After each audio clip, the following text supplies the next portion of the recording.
রাসূলুল্লাহ সাল্লাল্লাহু আলাইহি ওয়াসাল্লাম বলেন, আল্লাহ তাআলা সর্বপ্রথম 1,000 বছর ধরে আমার নূর সৃষ্টি করেছেন। তার একদিন তোমাদের এই দুনিয়ার হিসাবে 1,000 বছরের সমান।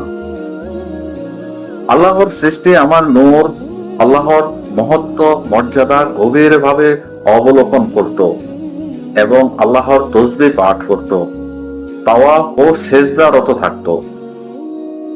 প্রিয় দর্শক, সত্য এবং ইসলাম প্রচারের জন্য ভিডিওটি শেয়ার করে দিন।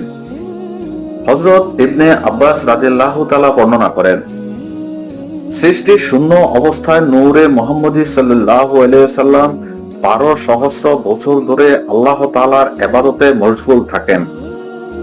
অতঃপর আল্লাহ পাক নূরে মুহাম্মদী সাল্লাল্লাহু আলাইহি ওয়াসাল্লামকে 4 ভাগে ভাগ করেন। এক ভাগ দিয়ে আরশ তৈরি করেন।